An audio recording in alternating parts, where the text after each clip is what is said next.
जो दिन बेसी दुख होता से दिनटा ये जो मार अधिक भल पाइबा देते से लोक मु हरैଥିଲି से दिन मु बहुत दुख होइଥିଲି। गोटे मेसेज देवे जो मेसेजटा को से माने सब बेले पे मन रखिए परिचाल डीर पड़ी फल पाइब। आपन जो लाइफ स्टोरी मु ताकू नहीं जदि गोटे कौन सी प्रोड्यूसर को कहे गोटे फिल्म करिया पे तो आपण कहा चूज करेंगे आपण फिल्म रे हीरो हीरोइन अनुभव महांती नेले बहुत भल लागे भाई आपनकर स्टोरी केमती गोटे लव स्टोरी हम केमती गोटे स्टोरी हीरोइन आसीयो गोटे आपण तो हीरोइन ना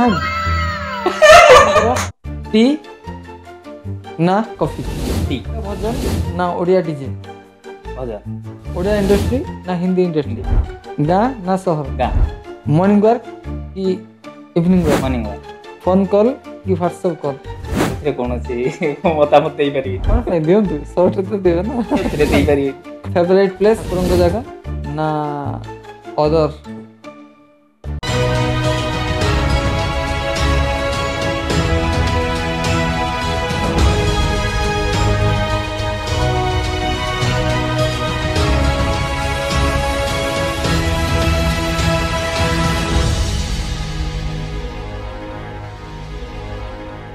नमस्कार जय जगन्नाथ मु राजकुमार ओझा आपण मानकु स्वागत करुछि एसकेडी स्टाइलिश का दुनिया यूट्यूब चैनल रु आपण माने आगरु बहुत पॉडकास्ट देखिथिबे जेउथिरे कि सेलिब्रिटी मानकु नै कि करा जाय केउठी सक्सेस पर्सन मानकु नै कि करा जाय तो आज आपण माने जो पॉडकास्ट देखिबे टिके नियारा तो आमे आज गोटे कॉमन मैन को डाकिछु से कॉमन मैन को नै कि आज हमर पॉडकास्ट तो से तांको लाइफ रे केमिति सक्सेस हेबा पय स्ट्रगल करूछंती आउ कोन ड्रीम नै से आगो को जाउछंती कोन करिवार अछि तो से सक्सेस लेवल ले पहुंची नांती कि पहुंची जंती आमे से विषय तांको सहित कथा वार्ता हवा आज रो एपिसोड नंबर 1 द रियल आवाज रो आमे जो गेस्ट को डाकी जंती आमे तांको वेलकम करिवा एवं तांको इंट्रोडक्शन नवा मु अनुरोध करबी हमर गेस्ट को से आसी तांको सीट ग्रहण करंतु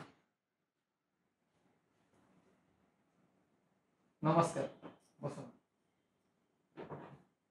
प्लीज ऑडियंस मान को आपन के इंट्रोड्यूस कर दियंतु नमस्कार जय जगन्नाथ मु लिटू नायक रतिहिड़ी आज बहुत खुशी लगुची जे कि ई जगह रे मु आज पहुंची छी जे कि प्रथम तो राजा भाई को मु धन्यवाद देवी जे कि मते सुजोग ते दैछन ए जगह रे बसिबा पई राजा भाई रियली दिल से मु राजा भाई को धन्यवाद देवी मिस्टर लिटू प्रथम तो आपन केमती अछंदी बहुत भलो अछि ठाकुर दयार बहुत खुशी रे अछि भलो रे मु प्रथमे जानिबी कि आपनको फैमिली मेंबर्स विषय रे कि आपनको फैमिली रे केते जन मेंबर्स रहउचंती आपनको लगे फैमिली रे बापा माँ भाई भाउज मु भाई को गोटे पिला पुओ ये हला हमर छोटो फैमिली अच्छा मिस्टर लिटू आपण वर्तमान को प्रोफेशन ले अछंती मोर मेंस वेयर अछि जे कि जोटा कोनती जे कि ड्रेस दुकान गोटे माने ड्रेस ऊपर बिजनेस चलछि आउ माने से बिजनेस गोटे ना आउ किछि आपनकर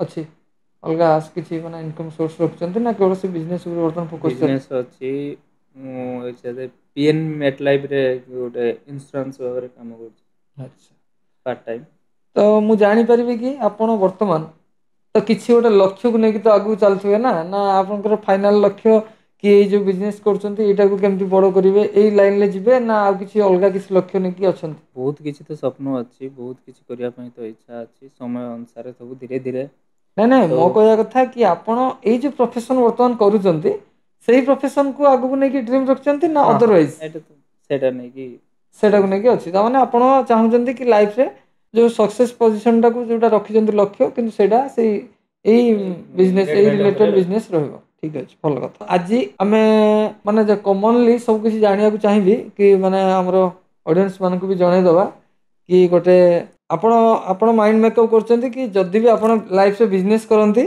तो एई टॉपिक ऊपर माने एई रिलेटेड आपण जिबे निश्चित भाव रे भलो बहुत भलो माने बिजनेस सहित मु तो जति जानि छ आपण जिम भी करंती जिम पिला को जाकी ट्रेनिंग भी दियंती कोन से विषय टिके कहबे के माने आज का डेट रे जो माने यूथ जनरेशन रहले तो समस्त तो बसी जाउचंती सब पेट कार बाहरी पड़छु कि वर्कआउट करनांती तो मु चाहि से जिम ऊपर किछि हमर ऑडियंस मान को यूथ मान को किछि सजेशन बा किछि इंस्पिरेशन देबे फास्ट तो कहबी जे कि जो माने आजिकली जो जनरेशन रो पिला माने कोन करछन ना जे कि ପୁରା ଅଳସୁଆ ହେଇଗଲେଣି। ହୁଁ ଆଜି ୱାର୍କଆଉଟ୍ କରିବା ପାଇଁ ଇଚ୍ଛା କରୁନାହାନ୍ତି। ଆକ୍ଚୁଆଲି ମୋଷ୍ଟ ଇମ୍ପୋର୍ଟାଣ୍ଟ ହେଲା ୱାର୍କଆଉଟ୍ ହେଲ୍ଥ କଣ୍ଡିସନକୁ ଠିକ୍ ରଖିବା ବା ସେଇ ଫିଟ୍ ରହିବା। ଆଜିକାଲି ପିଲାମାନେ ରନିଂ ମାରୁନାହାନ୍ତି ସକାଳ 8ଟା 9ଟା 10ଟା ହୁଁ ପର୍ଯ୍ୟନ୍ତ ସେଇଟା ତ ଉଠୁଛନ୍ତି। ସେଇଟା ଆଜିକାଲି ତ ଜେନେରାଲି ପ୍ରୋବ୍ଲେମ। ସମସ୍ତଙ୍କ ଘର ପରିବାରରେ ହେଉଛି। ଏଇখানে ମୁଁ କହି ରଖୁଛି ଯେ କି ଜିମ୍ଟା ବହୁତ ବଡ଼ ଗୋଟେ ମାନେ କହିବାକୁ ଗଲେ ହେଲ୍ଥ ପାଇଁ ବହୁତ ବଡ଼ ଗୋଟେ ଉପକାର ହେବ ଜିମ୍ ଯେଉଁମାନେ କରୁଛନ୍ତି। ଆଜି ଦେଖନ୍ତୁ ମୁଁ ଆଜି ତାକୁ ବହୁତ ଫିଟ୍ ଅଛି। କାହିଁକି ଅଛି ଯେ କି ଜିମ୍ କରୁଛି ରନିଂ କରୁଛି ବା ଯେକୌଣସି ଆଥଲେଟିକ୍ ଏଥିରେ ଯେଉଁ ରିଲେଟେଡ୍ ହୁଁ ଅନୁସାରେ ହୁଁ ହୁଁ ଏଥିରେ ମୁଁ ଫିଟ୍ ଅଛି। ସମସ୍ତଙ୍କୁ ମୁଁ କହି ରଖୁଛି ସମସ୍ତେ ଜିମ୍ ବି ନ କର ସମସ୍ତଙ୍କ ପାଖରେ ମନି ପ୍ରୋବ୍ଲେମ୍ ଥାଏ କାହା ପାଖରେ ଇଏ ଥାଏ କାହା ପାଖରେ ସମୟ ନା ନଥାଏ। ବେସିକାଲି ବେସିକାଲି ମାନେ ସେଇ ସମୟର ଘରେ ଅଭାବ ପାଇଁ ବହୁତ ୱାର୍କଆଉଟ୍ ପିଲା ଟିକେ କରିପାରନ୍ତିନି। ଘରେ ଟିକେ ୱାର୍କଆଉଟ୍ କଲେ ହଁ ବହୁତ ବଡ଼ ଭଲ। ତ ଜିମ୍ ଯେ କରନ୍ତୁ କି ନାହିଁ କିନ୍ତୁ ମର୍ଣ୍ଣିଂରେ ହଉ ବା ଇଭିନିଂରେ ହଉ ଟିକେ ମର୍ଣ୍ଣିଂ ୱାର୍କ କରିବା ନିହାତି ଏଇଟା ଦରକାର। ନିହାତି ହେଲ୍ଥ ପାଇଁ। ଯେମିତି ବି ହଉ ମାନେ ୱାର୍କଆଉଟ୍ ଗୋଟେ ରହିବା ନିହାତି ସିଓର। ଦରକାର। ତ ଆପଣ ତ ଜିମ୍ କରୁଛନ୍ତି କିନ୍ତୁ ମାନେ ଜିମ୍ ପାଇଁ କଣ କିଛି ପ୍ରୋଟିନ୍ ଖାଇବା ବା କିଛି ସିଲାଜି ଯେମିତି ମାନେ କିଛି ନବା କଣ ନିହାତି ଜରୁରୀ ନା ନର୍ମାଲ ଆମେ ଜିମ୍ ବି କରିପାରିବା। ନର୍ମାଲି ଜିମ୍ କରିହେବ। ଯେଉଁମାନେ ଦେଖନ୍ତୁ ବଡ଼ି ବିଲ୍ଡିଂ ଲାଇନରେ ଯେଉଁମାନେ ଯାଉଛନ୍ତି ଗ୍ରୋ କରୁଛନ୍ତି ସେମାନେ ତାଙ୍କ ସପ୍ଲିମେଣ୍ଟ ଅଲଗା ଅଛି ପ୍ରୋଟିନ୍ ଅଛି କ୍ରିଏଟିନ୍ ଅଛି ଇଏ ପ୍ରି ୱାର୍କଆଉଟ୍ ଅଛି ଇତ୍ୟାଦି ବହୁତ ପ୍ରକାର ସବୁ ଆଇଟମ୍ ଅଛି। ଆଉ ସେମାନେ ଏଇଟାକୁ ନେବା କମ୍ପଲସରୀ। ଯେଉଁମାନେ ଫିଟ୍ ରହିବା ପାଇଁ ଚାହୁଁଛନ୍ତି ସେମାନଙ୍କର କିଛି ଆବଶ୍ୟକ ନାହିଁ। ଡେଲି ରେଗୁଲାରଲି ଟାଇମ୍ କାଢ଼ିକି ଘଣ୍ଟାଟେ ୱାର୍କଆଉଟ୍ଟେ କଲେ ସେଥିପାଇଁ ହେଲ୍ଥ କଣ୍ଡିସନ୍ ବହୁତ ଗୁଡ୍। ଆଚ୍ଛା ଜିମ୍ ତ ଆପଣ କରୁଛନ୍ତି ମୁଁ ଜାଣିବି ମାନେ ଆପଣଙ୍କର ମାନେ ସକାଳେ ଉଠିବାର ଟାଇମିଂ ଆଉ ରାତିରେ ଶୋଇବାର ଟାଇମ୍ ସେଇଟା ତ ବହୁତ ଇମ୍ପୋର୍ଟାନ୍ସ ଆଜିକା ଜେନେରେସନ୍ ପାଇଁ। ସ୍ପେଶାଲ ତ ମୋ କଥା ମୁଁ କହିବି ହୁଁ ଯେ କି ମୁଁ ସକାଳ 6ଟାରେ ଉଠେ ଆଉ ସବୁ କାମ ନିତ୍ୟକ୍ରମ ସାରି ସାରିଲା ପରେ ହାଲକା ୱାର୍କଆଉଟ୍ ଟିକେ କରିଦିଏ। ମୋର ଜିମ୍ ଟାଇମ୍ ହେଲା ଇଭିନିଂ। ଆଚ୍ଛା ମର୍ଣ୍ଣିଂରେ ଇଭିନିଂ ଯାଆନ୍ତିନି। ନାଇଁ ମୁଁ ଇଭିନିଂରେ ଯାଏ। ଯେ କି ଇଭିନିଂରେ ମୋର ଟାଇମ୍ ହେଲା 5ଟାରୁ 7ଟା ଆଚ୍ଛା ପର୍ଯ୍ୟନ୍ତ। ବହୁତ ମାନେ ୱାର୍କଆଉଟ୍ କରିବା ପାଇଁ ବହୁତ ଭଲ। ତାହେଲେ ଆପଣ କହୁଛନ୍ତି କି ନିଶ୍ଚିତ ଭାବରେ ଅଡ଼ିଏନ୍ସକୁ କି ଆପଣମାନେ ନିଶ୍ଚିତ ୱାର୍କ ଆଉଟ୍ କରନ୍ତୁ ଏବଂ ହେଲ୍ଦି ରୁହନ୍ତୁ। ହଁ ଗୁଡ୍ ହେଲ୍ଦି।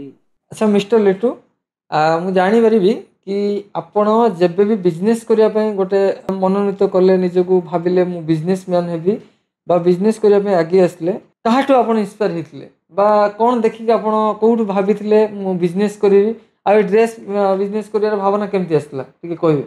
ଫାଷ୍ଟ ତ ମୁଁ ଯେତେବେଳେ କଲେଜ ଛୁଆବେଳେ ଥିଲି ମୁଁ ଭାବିଥିଲି ଯାଇକି ବିଜନେସ୍ଟେ କରିବି। ଆଉ ଏ ତ ଦେଖୁଛ ଜବ୍ର ଯେଉଁ ସମସ୍ୟା ଦେଖୁଛ ସେ ସମୟରେ ମୁଁ ଭାବିଥିଲି। ବଟ୍ ତାପରେ ପାଠ ପଢ଼ା ସମୟରେ ବି ଭାବିଥିଲି ସେତେବେଳେ କୌଣସି ସୁଯୋଗ ମିଳିନଥିଲା।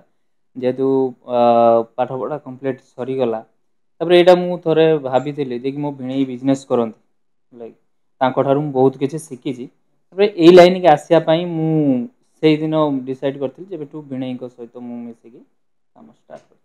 ଆଚ୍ଛା ତାହେଲେ ଆପଣ ଇନ୍ସପିରେସନ୍ ଭିଣେଇଙ୍କଠୁ ହିଁ ହଁ ହେଇଥିଲେ। କଣ ଭିଣେଇଙ୍କର ଆଗରୁ ମାନେ ଏ ରିଲେଟେଡ୍ କିଛି ବିଜନେସ୍ ଥିଲା ନା ମାନେ ଆପଣଙ୍କୁ ସେଇ କଥା ବୁଝିଥିଲେ କରିବା ପାଇଁ ନା କଣ? ନାଇଁ ଭିଣେଇଙ୍କର ତ ଏ ପୁରୁଣା ବିଜନେସ୍ ଆଚ୍ଛା 2000 ନୁହଁ ତ 1999 ମସିହାରୁ ଷ୍ଟାର୍ଟ ତାଙ୍କର ହେଇଥିଲା ବିଜନେସ୍। ଆଚ୍ଛା ଆଚ୍ଛା ଆଉ ତାହେଲେ ମାନେ ଆପଣ କେବେ ବିଜନେସ୍ ଷ୍ଟାର୍ଟ କଲେ? ମୁଁ ବିଜନେସ୍ ଷ୍ଟାର୍ଟ କଲି 2016ରେ। 16ରେ ଷ୍ଟାର୍ଟ କଲେ ତାହେଲେ ଆଜିକୁ ପାଖାପାଖି 10 ବର୍ଷ। 10 ବର୍ଷ ହେଇଗଲାଣି ବର୍ତ୍ତମାନ ଆପଣ ବିଜନେସ୍ ଆପଣଙ୍କୁ ଲାଗୁଛି କୋଉ ଲେବୁଲରେ ଆପଣ ପହଞ୍ଚିଲେଣି ଆପଣ ଯୋଉ ସକ୍ସେସ୍ ବା ଯୋଉ ଲକ୍ଷ୍ୟ ନେଇକି ଚାଲିଥିଲେ ସେ ଲେବୁଲରେ ପହଞ୍ଚିଲେଣି ଲାଗୁଛି ନା ବର୍ତ୍ତମାନ ପ୍ରୋସେସିଂରେ ଅଛି? ସକ୍ସେସ୍ ତ ପତା ନାହିଁ ଆଚ୍ଛା କିଛି ତାର ଆଦୌ ପତା ନାହିଁ। ଯାହା ହଉ ମୁଁ ଆଜି ମୋ ଦୋକାନଟେ କରିକି ବା ବିଜନେସ୍ କରିକି ଆଜି ଯାହା ହଉ ନାଇଁ ସୀମିତ ନାଇଁ ମୋ ହିସାବରେ କହିବା କଥା ଚାଲିଛି। କି ଆପଣଙ୍କ ଭାବନା ଅନୁସାରେ ଆପଣ ଆପଣଙ୍କ ଜାଗାରେ ପହଞ୍ଚି ସାରିଲେଣି ନା ନାଇଁ ଆହୁରି ପହଞ୍ଚିବାର ସେଇଟା ଅଛି? ତ କେବେ ହେଇନି। ଆହୁରି ପହଞ୍ଚିବାର ଅଛି ବହୁତ କିଛି ସ୍ୱପ୍ନ ଅଛି ଠିକ୍ ପହଞ୍ଚିବାର ଅଛି ସେଇ ହିସାବରେ କାମ ବି ଜାରି ତ ଚାଲିଛି। ମିଷ୍ଟର ଲିଟୁ ମୁଁ ଜାଣିପାରିବି ଆପଣ କଣ ପାଠ ପଢ଼ିଛନ୍ତି ଆପଣଙ୍କର କଣ ପଢ଼ାପଢ଼ି ଥିଲା? ଫାଷ୍ଟ ତ 10th ହୁଁ 12th ହୁଁ ତାପରେ ଗ୍ରାଜୁଏସନ୍ କମ୍ପ୍ଲିଟ୍ କରିକି ଡିପ୍ଲୋମା କମ୍ପ୍ଲିଟ୍ ଆଚ୍ଛା ତାହେଲେ ଏତେ ସାରା ପାଠ ପଢ଼ି କାହିଁକି ଜବ୍ ଚାହିଁଲେନି ବିଜନେସକୁ କାହିଁକି ଲାଇକ୍ କଲେ? ଆଜି ଦେଖୁଛନ୍ତି ତ ଆଜିକାଲି ଜବର ସମସ୍ୟା। ଆଚ୍ଛା ସମସ୍ୟା କହିଲେ କି ଆଜି କମ୍ପାନୀରେ ଚାକିରି କର 6 ମାସ ବର୍ଷର ତାଙ୍କେ କାଢି ଦଉଛନ୍ତି। ହୁଁ ହୁଁ କାଢିକି ନୂଆ ପିଲା ନଉଛନ୍ତି ରିକ୍ରୁଟମେଣ୍ଟ କରୁଛନ୍ତି ସେଇ ହିସାବରେ ଜବ୍ ଦେଖିଲା ପରେ ଜବ୍ ପାଇଁ ଇଣ୍ଟରେଷ୍ଟ ହେଲାନି ଯିଏ ଆଚ୍ଛା କି ଏଇ ଲାଇନକି ଆସିବା ପାଇଁ ବାଧ୍ୟ ହେଲା ଯେହେତୁ ଆମର ଭିଣେଇ ଯେହେତୁ ଅଛନ୍ତି ବିଜନେସ୍ କରୁଛନ୍ତି ତାଙ୍କ ପାଖରୁ ମୁଁ ବହୁତ କିଛି ଶିଖିଛି। ସେଥିପାଇଁ ଏ ଲାଇନ୍ କି ଆସିବା ପାଇଁ ମୋତେ ବହୁତ ଖୁସି ଲାଗିଲା, ବହୁତ ବି ଭଲ ଲାଗୁଛି।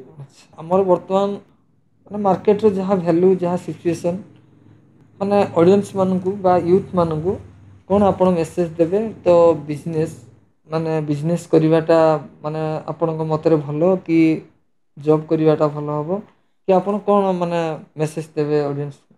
ଅଡ଼ିଏନ୍ସ ମାନଙ୍କୁ ତ ଏଇଟା କହି ରଖିବି ମୁଁ, ଯେ କି ଯିଏ ଯେଉଁ କାମ କରୁଛନ୍ତି ତ ଦିଲ୍ ସେ କର। ଆଚ୍ଛା, ବଢ଼ିଆ ଜବ୍ କଥା। ହଉ ବା ବିଜନେସ୍ ହଉ, ବିଜନେସ୍ରେ ଯଦି ତୁମେ ଠିକ୍ କ୍ରାଇଟେରିଆରେ ଯାଇ କାମ କରିବ ତାହେଲେ ସକ୍ସେସ୍ ମିଳିବ। ଆଚ୍ଛା। ଯଦି ଆମେ ବିଜନେସ୍ କରିକି ସବୁବେଳେ ଦେଖନ୍ତୁ 3-4ଟା ମାନେ କ'ଣ ନା, 2ଟା ଏଥିରୁ ଗୋଡ଼ ଦେଲେ ବୁଡ଼ିଯାଏ, ଦୁଇଟା ନାଁରେ ଗୋଡ଼ ଗୋଡ଼ ଦେଲେ ନାଁଟା ବୁଡ଼ିଯାଏ। ବି କ୍ଲିୟର ହଁ, ହୁଏନି। କୋଉଟା ଠିକ୍। ହୁଏନି। ଏଇଟା ଆକ୍ଚୁଆଲି ଯିଏ ବି କହିଛନ୍ତି ବହୁତ ଭଲ କଥାଟେ କହିଛନ୍ତି। ବାସ୍ ସେଇ ହିସାବରେ ଯୋଉ କାମ କର, ଗୋଟେ କାମ କର, ସଚ୍ଚା ଦିଲ୍ ସେ କର, ସକ୍ସେସ୍ ଅଟୋମେଟିକ୍ ମିଳିବ। କଷ୍ଟ କର, ଭଗବାନ କୃଷ୍ଣ ନିଶ୍ଚିତ ମିଳିବ। ଭାବରେ ଫଳ ଦେବେ। ହଁ। ଠିକ୍। ଯଦି ଆମ ମାନେ ରୁରାଲରେ ବର୍ତ୍ତମାନ ମାନେ କିଛି ପିଲା ୟୁଥ୍ ମାନେ ଭାବୁଛନ୍ତି କ'ଣ ବିଜନେସ୍ କରିବା, କି ବିଜନେସ୍ କଲେ ଲାଭ ହେବ, କି ବିଜନେସ୍ କଲେ ମାନେ ଯେମିତି ସକ୍ସେସ୍ଟା ଜଲ୍ଦି ମିଳିବ, ପ୍ରଫିଟ୍ ଆର୍ନିଂଟା ଟିକେ ଭଲ ହେବ, ତ ସେମିତି ଯଦି ଭାବିବେ ଆପଣଙ୍କ ମତରେ ଆପଣ କ'ଣ ସଜେଷ୍ଟ କରିବେ? ଏଇ ବିଜନେସ୍ଟା ଇଜିଲି ଆପଣ ଷ୍ଟାର୍ଟ କରିପାରିବେ କମ୍ ଇନଭେଷ୍ଟମେଣ୍ଟରେ, ତ ଆପଣଙ୍କ ଭାବନାରେ କ'ଣ ସେମିତି 2-3ଟା ବିଜନେସ୍ କି 5ଟା ଯଦି କିଛି ଜାଣିଛନ୍ତି ସର୍ଟଲି ଖାଲି ଟିକେ ଅଡ଼ିଏନ୍ସ ମାନଙ୍କୁ ଟିକେ କହିବେ? ବିଜନେସ୍ କହିଲେ ତ ବହୁତ ବିଜନେସ୍ ଅଛି ସର୍ଟରେ କରିବା ତ ପାଇଁ। ଆମକୁ ଜଷ୍ଟ ତ 5ଟା ବିଜନେସ୍ର ନାଁ କୁହନ୍ତୁ। ଆପଣ ଚାହିଁବେ ତ ରୁରାଲରେ କମ୍ ଇନଭେଷ୍ଟମେଣ୍ଟରେ ଯେମିତି ରେଡିମେଡ୍ରେ ଇନଭେଷ୍ଟ କରିପାରିବେ। କୋଉଟା? ରେଡିମେଡ୍ରେ ରେଡିମେଡ୍ ହଁ, ମତଲବ ଡ୍ରେସ୍ ଡ୍ରେସ୍, ଗଲା 1 ନମ୍ବର। ଗ୍ରୋସରୀ ସପ୍ କରିପାରିବେ, ଗ୍ରୋସରୀ ସପ୍ 2 ନମ୍ବର। ଭେରାଇଟି ଷ୍ଟୋରରେ କରିପାରିବେ। ଭେରାଇଟି ମତଲବ ଆଚ୍ଛା ଠିକ୍ ହଁ, ଅଛି। Variety store. ଆଉ ଗୋଟେ ହେଲା ବହୁତ ବଡ଼ ଭଲ ବିଜନେସ୍ଟେ ଅଛି, ଆଚ୍ଛା ତ ସମସ୍ତେ କରିବା ପାଇଁ ଚାହାନ୍ତିନି। କୋଉଟା? କିନ୍ତୁ ସେ ଜିନିଷ ହେଲା ଯୋଉ ମେସିନ୍ ଗୋଟେ ପକେଇବେ, ଯୋଉ ଥାଳି ଧୁନା ଯୋଉ କମ୍ ଇନଭେଷ୍ଟ ବଢ଼ିଆ ଇନକମ୍। ଆଜିକା ଡେଟ୍ରେ ସେଇ ବିଜନେସ୍ଟା ଅବଶ୍ୟ ବହୁତ ସାରା ମାନେ ଟ୍ରେଣ୍ଡିଂ ସୋସିଆଲ ମିଡ଼ିଆରେ ଖେଳୁଛି ସେ ବିଜନେସ୍, କିନ୍ତୁ ଆକ୍ଚୁଆଲିରେ ସେ ବିଜନେସ୍ଟି ବହୁତ ମାନେ ଲୋକଙ୍କୁ ବହୁତ ହଇରାଣ ବି ହେଉଛନ୍ତି। ସେ ଯାହା କହୁଛନ୍ତି ମାନେ ଏମିତି କରିଦେବେ, ସେମିତି କରିଦେବେ, ସେ ଜିନିଷ ନେଇଯିବେ କରିଦେବେ, କି ପର ମୁହୂର୍ତ୍ତରେ ଲୋକ ହଇରାଣ ହେଉଛନ୍ତି ବୋଲି ମୁଁ ଯେତିକି ଶୁଣିଛି 2-3 ଜଣଙ୍କ ପାଖରୁ। କିନ୍ତୁ ହଁ, ବାସ୍ ଆପଣଙ୍କ ଚଏସ୍ ଯଦି କହୁଛନ୍ତି ଠିକ୍ ଅଛି। ବାକି ତାପରେ ଆଉ ଗୋଟେ ଅଛି ଯିଏକି ୱାଟର ସପ୍ଲାଏ। ୱାଟର ସପ୍ଲାଏ, ଆଚ୍ଛା। ୱାଟର ସପ୍ଲାଏ ମତଲବ ଟିକେ ୱାଟର ବୁଝିଲେନି। ସପ୍ଲାଏ ମତଲବ ଦେଖ, ଆପଣଙ୍କର ଆକ୍ୱାଗାର୍ଡ ଲାଗିଲା ହୁଁ ଘରେ, ହୁଁ ତ 4-5ଟା ପିଲା ରିକ୍ୱାୟରମେଣ୍ଟ କରିଦେଲ, ହୁଁ ଆରାମ ସେ ଦୋକାନ ୱାଇଜ୍ ଭିଜିଟ୍ କଲ, ତିହିଡ଼ିଠୁ ଭଦ୍ରକ ପର୍ଯ୍ୟନ୍ତ ୱାଟର ସପ୍ଲାଏ ହେଇପାରିବ। ଏଣିକି ବିସ୍ଲେରୀ ବୋଟଲ, जैसे कि ଆକ୍ୱାଗାର୍ଡ ଯୋଉ ଫିଲ୍ଟର ପାଣି ଫିଲ୍ଟର ଆସୁଛି ଦୋକାନ ୱାଇଜ୍ ଦେବା ପାଇଁ, ଦୋକାନ ତ ଆରାମସେ ରିସିଭ୍ କରୁଛନ୍ତି। ଆଚ୍ଛା। ତା ଦେହରେ କିଛି ଇଏ ବି ଦୋକାନ ମାନଙ୍କ ପାଇଁ ବି ତ ସେ ସିକ୍ୟୁରିଟି ମାନି ନାହିଁ। ସବୁ ଜିନିଷ ଗୁଡାକ ଇଜିଲି ମିଳିଯିବ ତାର ଯୋଉ ଆମର ଯୋଉ ବୋଟଲ ହଉ ବା ତାର ଯୋଉ ର ମେଟେରିଆଲ୍ସ। ହଁ, ଇଜିଲି ମିଳିଯାଉଛି। ଠିକ୍ ଅଛି। ମାନେ ଆମର ବର୍ତ୍ତମାନ ଯାହା ସିଚୁଏସନ୍ ସମାଜର ବା ଆମ ରାଜ୍ୟରେ ହଉ, ଆମ ଓଡ଼ିଶାରେ ହଉ ବା ଦେଶରେ ହଉ, ଯଦି ଆପଣଙ୍କୁ ଗୋଟେ ମିନିଟ୍ ପାଇଁ, ଗୋଟେ ଦିନ ପାଇଁ ଗୋଟେ ସୁଯୋଗ ଦିଆଯାଏ କି ଏଇ ଆମ ଦେଶର ବା ରାଜ୍ୟର କ'ଣ ଚେଞ୍ଜ କରିଦେଲେ ଆମ ଦେଶର ବା ରାଜ୍ୟର କିଛି ଭଲ ହେବ, ବା ଆପଣଙ୍କୁ ଲାଗେ ଏଇ ଜିନିଷଟା ଖରାପ ହେଉଛି, ଏଇ ଜିନିଷଟା ଚେଞ୍ଜ କରିଦେଲେ ବହୁତ ଭଲ ହେବ, ତ ସର୍ଟଲି ଟିକେ କହିବେ? ଆଜ୍ଞା, ପ୍ରଥମ ତ ମୁଁ କହିବି ଯେ କି ସରକାରକୁ ଆଗେ ଆକ୍ଷେପ କରିକି କହୁନାହିଁ, ବଟ୍ ମୁଁ ସରକାରଙ୍କୁ କହୁଛି ଯେ କି ଆଗେ ମଦ ଫାଷ୍ଟ ବନ୍ଦ କରନ୍ତୁ, ଯେତିକି ଅନଲିଗାଲ କାମ ବନ୍ଦ କରନ୍ତୁ। ଇଏ ହେଲା ଫାଷ୍ଟ। ସେକେଣ୍ଡ କ୍ୱେଶ୍ଚନ ହେଲା ଯେ କି ହେଲ୍ଥ କଣ୍ଡିସନର ମେଡିକାଲ ହଉ ବା ଯେକୌଣସି ଜାଗାରେ ଯେକୌଣସି ଏଥିରେ ମତଲବ କି ହେଲ୍ଥ କେୟାର ସବୁ ଜାଗାରେ ଖୋଲିବା ଦରକାର। ଆଚ୍ଛା, ମାନେ ହେଲ୍ଥ ଲାଇନଟାକୁ ଟିକେ ହଁ, ଷ୍ଟ୍ରଙ୍ଗ କରିବାର ଷ୍ଟ୍ରଙ୍ଗ ଅଛି। କରିବା ଦରକାର। ଆଉ ସେକେଣ୍ଡ କ୍ୱେଶ୍ଚନ ହେଲା ଶିକ୍ଷାକୁ ଆମ ଓଡ଼ିଶାରେ ହଉ ବା ଦେଶରେ ହଉ ବହୁତ ଶିକ୍ଷାକୁ ମାନେ ଏତେ ଇଜିଲି ନେଉନାହାନ୍ତି ସରକାର। ଏଟାକୁ ମତଲବ କି ଇମ୍ପୋର୍ଟାଣ୍ଟ ଦେବା ଦରକାର। ଆଚ୍ଛା। ଆଜି ତ ଦେଖିଲେ ଏଇ ଯୋଉ ବାଲେଶ୍ୱର କେସରେ ଦେଖିପାରିଲେନି, ବାଲେଶ୍ୱର କେସରେ କ'ଣ ହେଲା, ଛାତ୍ରମାନଙ୍କ ସହିତ ଆନ୍ଦୋଳନ ବହୁତ ବଡ଼ ଗୋଟେ ଭୟଙ୍କର ଏଇଟା ଗୋଟେ ହେଇଥିଲା, ହୁଁ ହୁଁ ନ୍ୟୁଜ୍ ମୁଁ ହୁଁ ଦେଖିଥିଲି, ଆପଣ ବି ଦେଖିଥିବେ। ଆଚ୍ଛା, ତ ଆପଣଙ୍କ ମାନେ କହିବା କଥା କି ମାନେ ଗୋଟେ ହେଲା ନିଶା ଉପରେ ଟିକେ କଟକଣା ଲଗାନ୍ତୁ, ଆଉ ଶିକ୍ଷା କ୍ଷେତ୍ରକୁ ଟିକେ ଡେଭଲପମେଣ୍ଟ କରନ୍ତୁ, ଆଉ ମାନେ ହେଲ୍ଥ କେୟାର ଉପରେ ଟିକେ ଇମ୍ପୋର୍ଟାନ୍ସ ଦିଅନ୍ତୁ। ଭଲ କଥା। ତ ହଁ, ମାନେ ମୁଁ ନିଶ୍ଚିତ ଭାବରେ ଆପଣଙ୍କ କଥାରେ ଏକମତ। ଏଇ 3ଟା ଜିନିଷ ଚେଞ୍ଜ ହେବା ନିହାତି ଜରୁରୀ। ତ ଇଣ୍ଡିଆ ମାନେ ଦେଶରେ ତ ହେବା ଦରକାର, କିନ୍ତୁ ବେସିକାଲି ଆମ ଓଡ଼ିଶାରେ ଫାଷ୍ଟ ହେବା ଦରକାର, କାହିଁକିନା ଓଡ଼ିଶାରେ ବହୁତ ବେହାଲ ପରିସ୍ଥିତି ହେଇଗଲାଣି। ଯାହା ବି ହଉ ଧନ୍ୟବାଦ, ଆପଣ ଏତେ ଭଲ ଚିନ୍ତାଧାରା ରଖିଛନ୍ତି। ଆଉ तो ମୁଁ ବର୍ତ୍ତମାନ ଆପଣଙ୍କ ଟିକେ पर्सनल लाइफ आड़ को जीवी तो फास्ट करिक ମୁଁ ଜାଣିବାକୁ ଚାହିଁବି कि मिस्टर लिटू ଆପଣ ମ୍ୟାରେଜ କରୁଛନ୍ତି ନା ସିଙ୍ଗଲ ଅଛନ୍ତି ତ ମ୍ୟାରେଜ ପାଇଁ କିଛି ମାନେ ଘରେ ପ୍ଲାନିଂ ହେଲାଣି ନା हाँ चल रहा है प्लानिंग चल रहा है। ତ କ'ଣ ଲଭ୍ ଅଛି ନା ଆରେଞ୍ଜ ମ୍ୟାରେଜ ହବ नहीं आ रहा है घर ଆରେଞ୍ଜ लोगों को इच्छा रहे ନାଇଁ କ୍ୟାମେରା ଆଗରେ କହିବା ପାଇଁ ଖରାପ नहीं नहीं ଲାଗୁଛି दिल से ମୁଁ କହୁଛି घर लोगों को इच्छा ମାନେ କେବେ ଲଭ୍ ଫଭ୍ କରିଥିଲେ ନା ଲଭ୍ କରିଥିଲି ବହୁତ ଆଗରୁ ମୋର ଲଭ୍ ଥିଲା ବହୁତ ଲଙ୍ଗ ଟାଇମ୍ ଚାଲିଥିଲା ପ୍ରୋବ୍ଲେମ୍ ପାଇଁ ଯାଇକି ମୁଭ୍ ଆଉଟ୍ ହେଇଗଲା ଜାଣିପାରିବି କି ତାଙ୍କ ନାଁ ଟା କ'ଣ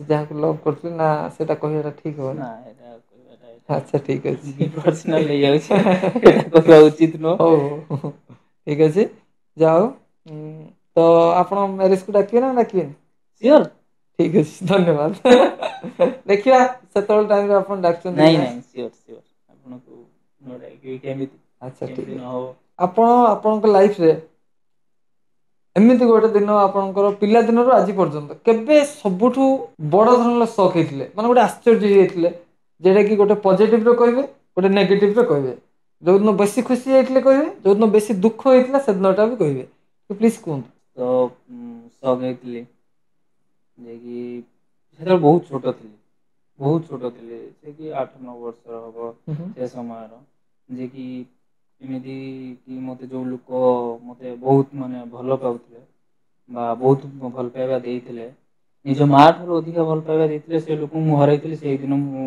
ବହୁତ ଦୁଃଖ ହେଇଥିଲି ଦୁଃଖକୁ ବହୁତ ଫିଲ୍ କରିଥିଲି ଯେ କି ଜୀବନର ମତେ ଲାଗୁଛି ଯେ କି ମୋ ଲାଇଫରେ ଯୋଉଟା ଆସିଛି କୌଣସି ମାନେ ମତଲବ କି କାହା ଲାଇଫରେ ନ ଆସୁ କ'ଣ ହେଇଥିଲା ସେମିତି ସେଦିନ ଏ ସମୟରେ ହେଇଥିଲା ଟାଇମ୍ ସାୟଦ ଠିକ୍ ସେ ଏକ୍ଜାକ୍ଟଲି ମନେ ପଡ଼ୁନି ଯେ କି ମୋ ସାନ ମାଙ୍କର ଡେଥ୍ ହେଇଯାଇଥିଲା ବହୁତ ପ୍ରାର୍ଥନା କରିଥିଲି ଭଗବାନ ଯେ କି ସେଇ ଜିନିଷଟା ମୋ ପାଖରୁ ନ ଛଡ଼େଇବା ପାଇଁ କିନ୍ତୁ ଭଗବାନ ଛଡ଼େଇ ନେଇଥିଲେ ମୋ ପାଖରୁ ମୁଁ ସେଇଦିନ ଠାରୁ ଯେ କି ବହୁ ମାନେ ତ କହିହବନି ଆଜି ତମେ ଭାବୁଥିବ ମୁଁ ଏଇ ଜାଗାରେ ବସିଛି ବୋଲି ଦୁଃଖ ପ୍ରକାଶ କରୁଛି ନା ଏଇଟା ଟିକେ ଏଇଟା ସେଇଟା ନୁହଁ ଯେ କି ସେଇ ସମୟଟା ସମସ୍ତେ ଯିଏ ବି ନାହିଁ ଯାହା ଲାଇଫରେ ହଉ ଗୋଟେ କହିବାକୁ ଗଲେ ନା ମା ମା ମା ଗୋଟେ ସାନ ମା ହଉ ବା ବଡ ମା ହଉ ବା ନିଜ ମା ହଉ ତ ମା ନା ମା ତ ମା ସେଇ ସମୟ ତ ହାତ ଛାଡିକି ଚାଲିଯିବେ ନା ସେ ସମୟ ଟା କଣ ଫିଲ୍ ହଉଥିବ ସେଇଟା ସମସ୍ତେ ଜାଣିଛନ୍ତି ବଟ୍ ମୁଁ ଏତେ ବି କହିପାରିବିନି ବଟ୍ ସେଇ ଦିନଟା ମତେ ବହୁତ ଦୁଃଖ ଲାଗିଥିଲା ମୋ ଠିକ୍ ଅଛି ଲାଇଫରେ ଏତେ ଦୁଃଖ ଅଛି ବୁଝୁଛି ତ ମୋତେ ଏବେ କୁହନ୍ତୁ କେଉଁଦିନ ଟିକେ ଅଧିକା ଖୁସି ହେଇଥିଲେ ସବୁଠୁ ବହୁତ ମାନେ ସକ୍ ହେଇଥିଲା ଖୁସିଟା ଆଶ୍ଚର୍ଯ୍ୟ ହେଇଯାଇଥିଲେ ମାନେ ଏମିତି ଗୋଟେ ଆପଣଙ୍କୁ ସରପ୍ରାଇଜ୍ ମିଳୁ ବା କିଛି ଗୋଟେ ହେଇଛି ବାସ୍ ସେଇଟା ଟିକେ କହିବେ ଏଇଟା କହିବି ଯେ କି ବହୁତ ମାନେ ଖୁସି ଲାଗିଥିଲା ସେଇଦିନ ମତେ ଯେ କି ମୋର ଗୋଟେ ଜବ୍ ଅଫର ଆସିଥିଲା ଯେ କି ଦିଲ୍ଲୀରେ ଏକ କମ୍ପାନୀ ଅଛି ଯେ କି ଏଭିଡେନ୍ସ ନାମରେ ବହୁତ ବଡ଼ କମ୍ପାନୀ ଫରେନ୍ କମ୍ପାନୀ ଏଠୁ ମୋତେ କଲ୍ ଆସିଥିଲା ଯେ କି ମୁଁ ଯେତେବେଳେ ଯେ କି ଫର୍ମ ପକେଇଥିଲି କମ୍ପାନୀ ମାନେ ଫର୍ମ ସେତେବେଳେ ପକେଇଥିଲି ବିଜନେସ୍ ତ ଷ୍ଟାର୍ଟ କରିନଥିଲେ ନାଇଁ ସେ ସମୟ କଥା କହୁଛି ସେ ସମୟରେ ମୁଁ ଯେ କି ଜବ୍ ପାଇଁ ଟ୍ରାଏ କରୁଥିଲି ସେ ସମୟରେ ମୋତେ ଗୋଟେ କମ୍ପାନୀରୁ କଲ୍ ଆସିଥିଲା ସେଇ ସମୟଟା ମୋତେ ବହୁତ ଖୁସି ଲାଗିଥିଲା ଯେ କି ସେ ସମୟରେ ବାହାରକୁ ଜାଣିଛି ସୁତାମିଲ ଫୁତାମିଲ କାମ କରନ୍ତି ସେତେବେଳେ ଗୋଟେ ଜବ୍ ଅଫର ମାନେ ଗୋଟେ ଠିକ୍ ଠିକ୍ ଗ୍ରାଜୁଏସନ୍ କମ୍ପ୍ଲିଟ୍ ଗୋଟେ ଜବ୍ ମାନେ ସେ ସମୟଟା ବହୁତ ଖୁସି ଲାଗିଥିଲା ସେ ସମୟ ଯେ କି ସେ ସମୟଟା ଟାଇମ୍ ସାୟଦ 3-4ଟା ସମୟ ଥିଲା ସେ ସମୟଟା ସେ ସମୟଟା ବହୁତ ଖୁସି ଲାଗିଥିଲା ଯେ କି ଜବ୍ ଯେ କି ଏକ ହାତରେ ଗ୍ରାଜୁଏଟେଡ୍ ଏକ ହାତରେ ଜବ୍ ସେ ତ ସମୟଟା ସେ ଜବ୍ଟା ସମସ୍ତଙ୍କୁ କରିଥିଲେ ହଁ କେତେ ଦିନ କରିଥିଲେ ଏଇଟା କମ୍ ସେ କମ୍ 2-3 ବର୍ଷ ଆପଣ ଛାଡ଼ିଦେଲେ କ'ଣ ଛାଡ଼ିଦେଲି ପାଇଁ ଏତେ ଏଇଥିପାଇଁ ଖୁସି ଯେ କି ହେଇଥିଲେ ମାନେ ତାର ମାନେ ଜଏନିଂ ଲେଟର ଆସୁ ବା ଫୋନ୍ ଆସିଥିଲା ଯୋଉ ମାନେ ବିଶ୍ୱାସ କରିବନି ହଁ ଜବ୍ ତ ଖୁସି ଲାଗିଥିଲା ବଟ୍ ଜବ୍ କଲା ବେଳେ ଯୋଉ ଦୁଃଖଟା ଏକ ତ ଘର ଛାଡିକି ଯିବ ସାଙ୍ଗସାଥି ଛାଡିକି ଯିବ ଛାଡିକି ଗଲା ପରେ ଜବ୍ କରିବ ନା ଦେଖିପାରିବ ସୂର୍ଯ୍ୟ କିରଣ ନା ଦେଖିପାରିବ ରାତି କାହିଁକି ତ 12 ଘଣ୍ଟା ସେ ସମୟରେ 12 ଘଣ୍ଟା ଡ୍ୟୁଟି ଥିଲା ସିଫ୍ଟ 3ଟା 4ଟା ସିଫ୍ଟ ଚାଲୁନଥିଲା ଗୋଟିଏ ସିଫ୍ଟ ଚାଲୁଥିଲା ଆଚ୍ଛା 12 ଘଣ୍ଟିଆ ସିଫ୍ଟ ଚାଲୁଥିଲା ତ 12 ଘଣ୍ଟା ଦିନରେ ଯଦି ତମେ ଯାଅ ତମେ ଫେରିଲା ବେଳକୁ ରାତି ଆଚ୍ଛା ଆଚ୍ଛା ଆଚ୍ଛା ତ ଆସ ପୁଣି ରୋଷେଇ କର ଖାଅ ବି ଶୁଅ ପୁଣି ସକାଳୁ ଉଠ ବାହାର ଡ୍ୟୁଟି ଲାଇଫ ତ ଯାହା ବି ଯାଅ ହେଲେ ଟିକେ ବାହାର ଲାଇଫ୍ କଷ୍ଟଦାୟକ ବହୁତ ରହିବ କଷ୍ଟ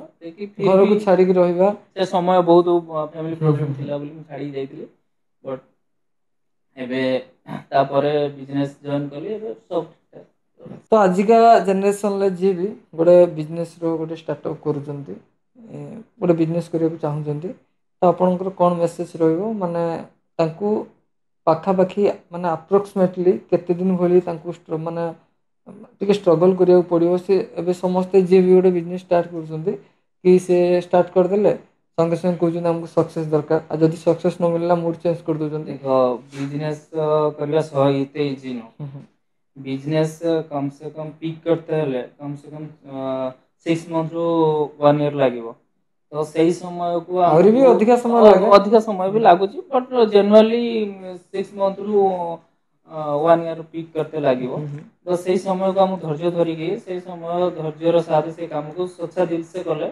देखि सेटा सक्सेस मिलिवो ठीक अछि त माने जे भी बिजनेस करिया पे चाहउछन तांको टिके स्ट्रगल करिया को निहाती पड़ियो स्ट्रगल तो फर्स्ट ऑल तो सब काम रे स्ट्रगल अछि निहाती कष्ट न कले केमति कृष्ण मिलियो तो आउ कोन माने आपनकर अलगा आ किछि हॉबी अछि माने ए जो आपन तो माने आपन को बिजनेस रे रहले ता सहित आपण जिम भी ट्रेनिंग दियंती पिला मन को निजे भी करंती आउ कोन माने अलगा टाइम रे आ किछि करिया को आपन को पसंद लागे बा करन डेली लाइफ रे काम करिया पई इच्छा हुए तो समय मिलेनी यदि समय मिले से समय रे काम करे मु भी एमए भी पीएनबी मेटलाइफ सुनिथिबे एक बैंक अछि अच्छा रे अछि आपण पंजाब नेशनल बैंक हां पंजाब नेशनल और शॉर्ट फॉर्म में पीएनबी को तो सेथिरे भी लाइफ इंश्योरेंस रे काम चाली छी अच्छा अच्छा एटा भी गोटे पार्ट टाइम गोटे चाली छी तो ए जोड़ा छोट छोट पार्ट टाइम चलची माने जोड़ा कहते ना खेती बाड़ी हिंदी रे कहते खेती बाड़ी एटा कहते हमर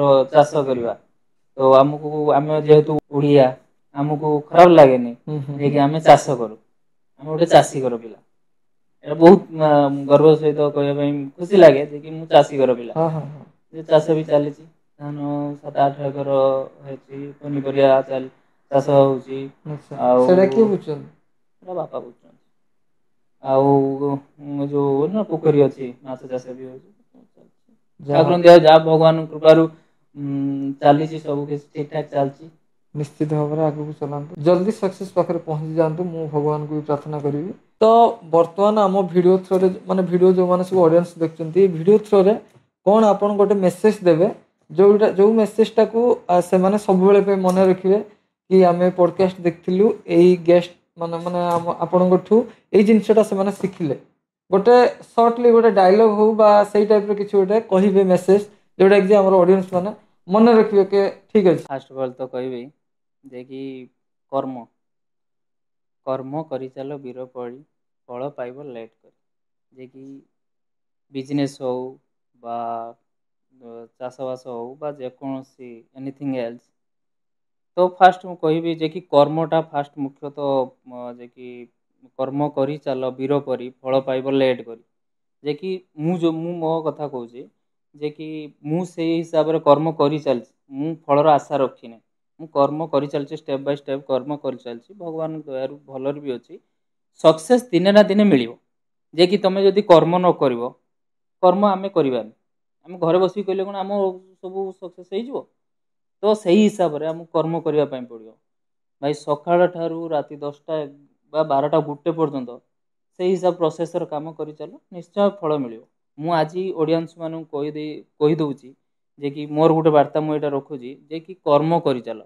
जे कि आलतू फालतू एथिरे समय नष्ट करचोंदी से समयटा आमे पढ़ारे हो बा काम रे हो निहाती भाबरे तमे जदी ठीक जगह रे ठीक समय रे तमे ठीक से स्टेप बाय स्टेप करी चलतिबो तान दिने ना दिने सक्सेस मिलियो जा हो माने हमर गेस्ट तो कहिले निश्चित भाव में कथा भी पालन करंतु बहुत भल कथा मु भी ए कथा को सपोर्ट करिवि मिस्टर लिटू बर्तमान मु गोटे कथा मो मन को आछि पचारि कि आजिका डेट रे टंकार इंपोर्टेंस अधिका ना संपर्क इंपोर्टेंस अलगा कहिचो ए कथा रे मोर भी किछि मतामत अछि जे कि दीटा जाको जे कि गुटे जानछ दंडी पाला रे पकेइबो दीटा जाको समान अच्छा जे कि पैसा इंपोर्टेंट संपर्क इंपोर्टेंट आ पैसा पई संपर्क भांगिबो आ से संपर्कटा पैसा पई भांगिबो अच्छा बुझि पाले जे कि देखो आमे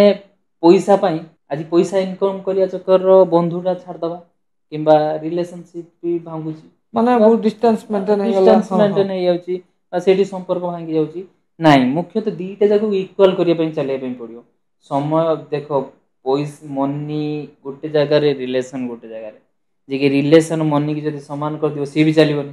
ହୁଁ ହୁଁ ସେଇ ହିସାବରେ ତ ଆପଣ ଯଦି ତମେ ମନି କି ଚଏସ୍ କରିବ, ଏପଟ ଘର ସଂସାର ସବୁ ଦୂରେଇବ, ରିଲେସନ ଭାଙ୍ଗିଯିବ। ବା ବନ୍ଧୁତ୍ୱ ଯିଏ ସାଙ୍ଗସାଥି ସିଏ ବି ଦୂରେଇ ଯିବେ, ହୁଁ ଖାଲି ହୁଁ ପଇସା ଚକରର ଆମକୁ ଆଉ ସମୟ ଦଉନି କି ସେଥିରେ ବହୁତ କିଛି ଅଛି, ସେଥିରେ ସେ ସମୟ ସେ ରିଲେସନ ଭାଙ୍ଗିଯିବ। ଆଉ ପଇସା ଇନକମ୍ କରିକି ତମେ ବହୁତ ଆଗକୁ ଚାଲିଯିବ, କିନ୍ତୁ ଇଏ ସମ୍ପର୍କ ଗୁଡାକ ପଛରେ ଛାଡି ଦେଇଯିବ। ଆଉ ସେଇ ହିସାବରେ ଯଦି ସମ୍ପର୍କକୁ ଧରୁଛ, ଆଜି ପଇସା ନାହିଁ ତ କେହି ପଚାରିବେନି, ଆଜିକାଲିର ଭ୍ୟାଲୁଲେସ୍ ହେଇଯିବ। ତ ସେଇ ହିସାବରେ ପଇସା ଇନକମ୍ କର, ବନ୍ଧୁତାକୁ ବି ବଜେଇକି ରଖ, ସାଙ୍ଗରେ ନେଇକି ଚାଲ, ଦେଖିବ ସକ୍ସେସ୍ ନିହାତି କେବେ ନା କେବେ ସକ୍ସେସ୍ ମିଳିବ।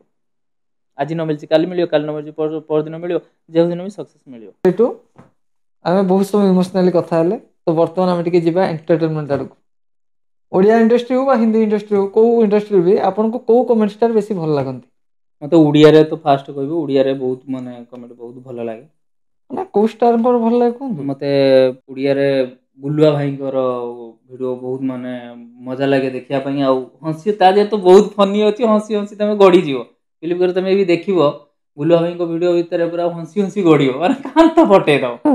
ଆଉ ମାନେ କୋଉ ସେଇ ଯୋଉ ହସିବାଟା ଆପଣଙ୍କୁ ବେଶୀ ଭଲ ଲାଗେ କୋଉ ପାର୍ଟଟା ତାଙ୍କର? ମାନେ କେତେ ଭିଡିଓରେ ତ ତାଙ୍କର କେତେ ଡାଇଲଗ ବାହାରିଛି। ଗୁଲୁଆ ଭାଇଙ୍କର ତ ପ୍ରତ୍ୟେକ ଭିଡ଼ିଓ ମତେ ଭଲ ଲାଗେ। ତା ଦେହରୁ ଗୋଟିଏ ପଏଣ୍ଟ ମତେ ଭଲ ଲାଗେ, ଯେ କି ଗୋଟେ ଭିଡ଼ିଓରେ ଅଛି ଯେ କି ମୁଁ ତ ନଥିଲେ କିଛି ହବନି, ଆଉ ହଁ। ହେଇତ କଥା ତ ସେଇ କଥା ତ ହସି ହସି ଗଡ଼ିଯିବ ତମେ ଆଉ। ଗୁଲୁଆ ଭାଇ ଯଦି ଭିଡିଓଟା କେତେବେଳେ ଗୋଟେ ଦେଖିବେ, ତାଙ୍କ ନଜରକୁ ଆସିଲା, ତ କଣ ଗୁଲୁଆ ଭାଇଙ୍କୁ ଦିପଦ କୁହନ୍ତୁ? ଗୁଲୁଆ ଭାଇଙ୍କି ତ ଫାଷ୍ଟ କହିବି ଧନ୍ୟବାଦ ଦେବି, ଯେ କି ଏଇ ଛୋଟ ଛୋଟ ମାନେ କମେଡି ଭିଡ଼ିଓ କ୍ରିଏଟ୍ କରିକି ଆମକୁ ଏଣ୍ଟରଟେନମେଣ୍ଟ କରିପାରୁଛ। ଆଉ ଗୋଟେ ଆହୁରି କଥା, ମେନ୍ ଆହୁରି କଥା, ଆଗକୁ ଆଗକୁ ବହୁତ ହଁ, କରାନ୍ତୁ। ଆଉ ଗୋଟେ ମେନ୍ କଥା ଜାଣିଛ ନା, ଆମ ତିହିଡିରୁ ଜଣେ ଗୁଲୁଆ ଭାଇଙ୍କ ସହିତ ଯାଇକି ଭିଡ଼ିଓ ବନଉଛନ୍ତି, ଯେ କି ଗେଲା ଭାଇ ନାମରେ। ସିଏ ବି ବହୁତ ଫନି ଫନି ଭିଡ଼ିଓ, ତାଙ୍କ ସହିତ ବି ମିଶି ଗଲେଣି, ବହୁତ ଫନି ଫନି ଭିଡ଼ିଓ ଚାଲିଛି ତାଙ୍କର। ଆଚ୍ଛା। ଆଉ ମୁଁ ସେଇଟା ହଁ ହଁ ବହୁତ ମୁଁ ବାର ବି ଦେଖିଲିଣି। ଦେଖିଛି ହଁ ହଁ। ଯାହା ହଉ, ଗୁଲୁଆ ଭାଇ ସେଇଭଳିଆ ଆମ ଏପଟିଆ ପିଲାଙ୍କୁ ଏତେ ସପୋର୍ଟ କରୁଛନ୍ତି। ଯେ ଗୁଲୁଆ ଭାଇ ଚାନ୍ସ ଟେ ଦେଇଛନ୍ତି, ଯେ ହଁ କି ଗେଲା ଭାଇ ବି କମ୍ ଠିକ୍ ଅଛି, ଆପଣ କମେଡି ତ କହିଲେ, ଭଲ କମେଡି ଷ୍ଟାରକୁ ତ ପସନ୍ଦ ବି କରୁଛନ୍ତି। ଆଉ ଓଡ଼ିଆ ଇଣ୍ଡଷ୍ଟ୍ରିର କୋଉ ହିରୋ ହିରୋଇନକୁ ଆପଣ ବେଶୀ ପସନ୍ଦ କରନ୍ତି? ମତେ ଅନୁଭବ ବହୁତ ଭଲ ଲାଗେ, ହିରୋଇନୀ ବର୍ଷା। ଆଚ୍ଛା। ଦେଖି ଫାଷ୍ଟ ତ ଏଠି କହିବି ଆଉ ତ ସେ ଯେ କି କମ୍ବିନେସନ ତ ଆଉ ରହିବନି। ରହିବ ନାହିଁ, ଛାଡ ଯେ ସେ କି ଯାହା ସେଇ ବି ଯୋଡ଼ି କିଛି ଭାଙ୍ଗି ଯାଇଛି, ହଁ ଫିର୍ ବି ଲାଇକ୍ କରେ ସେ ମତେ ମାନଙ୍କ ବି ବହୁତ ଫିଲ୍ମ। ଭଲ ଲାଗେ। ହଁ, ଆଉ ଆପଣ ମାନେ ଯଦି ବି ବର୍ଷା ପ୍ରିୟଦର୍ଶିନୀ ଆଉ ଆମର ଅନୁଭବ ସାରଙ୍କର ଭିଡ଼ିଓ ଆପଣଙ୍କୁ ଭଲ ଲାଗିଛି, ତ ତାଙ୍କର କୋଉ ଫିଲ୍ମ ବେଶୀ ଆପଣଙ୍କୁ ପସନ୍ଦ ହେଇଥିଲା? ମତେ ବାଳୁଙ୍ଗାଟୁକା ବହୁତ ପସନ୍ଦ। ଆଉ ଗୋଟେ ହେଲା ଯୋଉ ମେଟ୍ରିକ ଫେଲ୍, ଏମିତି ବି ବହୁତ ପିକ୍ଚର ଅଛି, ଯେ କି ମତେ ବାଳୁଙ୍ଗା ଟୋକାଟା ତାଠୁ ଖାସ୍ ବହୁତ ଖାସ୍ ହଁ ଲାଗିଥିଲା। ବହୁତ ଟ୍ରେଣ୍ଡ ଚାଲିଥିଲା ହଁ, ସେ ସମୟରେ ବହୁତ ବହୁତ ବହୁତ ଆଚ୍ଛା ବାର ଠିକ୍ ବି ଅଛି, ଦେଖିଛି। ଆପଣଙ୍କ ଯୋଉ ଲାଇଫ୍ ଷ୍ଟୋରି, ମୁଁ ତାକୁ ନେଇ ଯଦି ଗୋଟେ କୌଣସି ପ୍ରଡ୍ୟୁସରଙ୍କୁ କୁହେ ଗୋଟେ ଫିଲ୍ମ କରିବା ପାଇଁ, ତ ଆପଣ କାହାକୁ ଚୁଜ୍ କରିବେ ଆପଣଙ୍କ ଫିଲ୍ମରେ ହିରୋ ହିରୋଇନ୍ ନବା ପାଇଁ? ଏଇ କଥାରେ ତ ମୁଁ କହିବି, ଯେ କି ଷ୍ଟୋରି ବନେଇବା ପାଇଁ କହିଲେ, ଯୋଉ ଫିଲ୍ମ କରିବା ପାଇଁ କହିଲେ, ମତେ ତ ବହୁତ ଖୁସି ଲାଗେ, ଯେ କି ମୋ ଓନ୍ ଷ୍ଟୋରିଟା ଯାହା ହଉ କ୍ରିଏଟ୍ ହବ। ତ ଆପଣ କାହାକୁ ତ ପସନ୍ଦ କରିବେ ହିରୋ ହିରୋଇନ୍ ନବା ପାଇଁ? ମତେ ଅନୁଭବ ମହାନ୍ତିକି ନେଲେ ବହୁତ ଭଲ ଲାଗିବ। ଆଉ ହିରୋଇନ୍ ଆରେ ଭାଇ, ଆପଣଙ୍କର ଷ୍ଟୋରି କେମିତି ଗୋଟେ ଲଭ୍ ଷ୍ଟୋରି ହବ? କେମିତି ଗୋଟେ ଷ୍ଟୋରି ହବ? ହିରୋଇନ୍ ଆସିବ କୋଉଠୁ? ଆପଣ ତ ହିରୋଇନ୍ ନାହାନ୍ତି। ବର୍ତ୍ତମାନ ଗୋଟେ ରାପିଡ୍ ଫାୟାର କରିବି, ମତେ ସବୁ ସର୍ଟଲି ଆନ୍ସର ଦେବେ, ଓକେ? ଠିକ୍ ଅଛି, ଆପଣଙ୍କର ଟି ନା କଫି? ଟି। ଓଡ଼ିଆ ଭଜନ ନା ଓଡ଼ିଆ ଡିଜେ? ଭଜନ। ଓଡ଼ିଆ ଇଣ୍ଡଷ୍ଟ୍ରି ନା ହିନ୍ଦୀ ଇଣ୍ଡଷ୍ଟ୍ରି? ହିନ୍ଦୀ। ଗାଁ ନା ସହର? ଗାଁ। ମର୍ଣ୍ଣିଂ ୱାର୍କ କି evening work? Morning work. Phone call କି ହ୍ୱାଟ୍ସଆପ୍ କଲ୍? ଏଥିରେ କୌଣସି ମତାମତ ଦେଇପାରିବିନି। କଣ ପାଇଁ ଦିଅନ୍ତୁ, ସର୍ଟରେ ତ ଦେବେ ନା। ନାଇଁ, ଏଥିରେ ଦେଇପାରିବିନି। Favourite place? ଠାକୁରଙ୍କ ଜାଗା ନା ଅଦର? ଠାକୁରଙ୍କ ଜାଗା। ଯଦି ଆପଣଙ୍କୁ ଗୋଟେ ଘଣ୍ଟା ପାଇଁ କେବେ ଆପଣଙ୍କୁ ଦେଶର ଦାୟିତ୍ୱ ଦିଆଯାଏ, ଦେଶକୁ ଆପଣ ଘଣ୍ଟେ ପାଇଁ ଚଲେଇବେ, ତ ଆପଣ को जिनस को आपण बेसिकली चलिया पे ट्राई करेंगे बा चेंजिंग करेंगे कि किसी एडवांस करेंगे? आगे तो फास्ट ट्रैफिक सुविधाटा को चेंज करा जिवो ଆଉ ସେକେଣ୍ଡ ମେଡ଼ିକାଲ ସୁବିଧା ପ୍ରପରଲି ଯାଞ୍ଚ କରାଯିବ। ବାକି ହେଲା ରୋଡ଼ ଆଉ ମୁଖ୍ୟତଃ ହେଲା 5S। 5S ଭିତରେ ମାନେ ସବୁକିଛି ତା ଭିତରେ ଯାଉଛି, ସଫାଇ କରିବା, ଠିକ୍ ଜାଗାରେ ଠିକ୍ କାମ ଠିକ୍ ଜାଗାରେ ସବୁ ଏଇସବୁ କାମ ତା ଭିତରେ ଅଛି, ବହୁତ କିଛି ତା ଭିତରେ ଅଛି। ତ ମୋର ପ୍ରୟାସ ଥିଲା कि मु ए पॉडकास्ट केवल कॉमन मैन को लेकिन करी आ किसी कॉमन मैन सहित किसी कथा शेयर करी सहित किसी कथा किसी शुणिबी से जिनसा को ऑडियंस शुणिबे। तो मो भावना अनुसार मु भावुची आजिका डेट्रे तो सबू मनीषों पाखे किसी ना किसी इन्स्पिरेसन अच्छी, किसी मोटिवेशनल माने कथा से माने कहि भी पारंती। कॉमन मैन हेले भी बहुत किसी क्वालिटी निज पाखे रखी। तो मु चाहूँगी माने मो भावना हिसाब से मु भाविकी आज पॉडकास्ट को करी कि आपण मानक सबू कॉमन मैन बा आपण भी बंधु तो समस्त किसी ना किसी लाइफ स्टोरी, किसी मोटिवेशन, किसी इंस्पिरेशन कथा तो ये सब जिनस निश्चित भाव में प्रभावित कर ऑडियंस मान को कि समस्त पाखे किसी ना किसी भल गुण निश्चित भाव में थी। मोर ये भावना को आपण केते माने हाँ सम्मत करेंगे बस पूरा सम्मत देवी।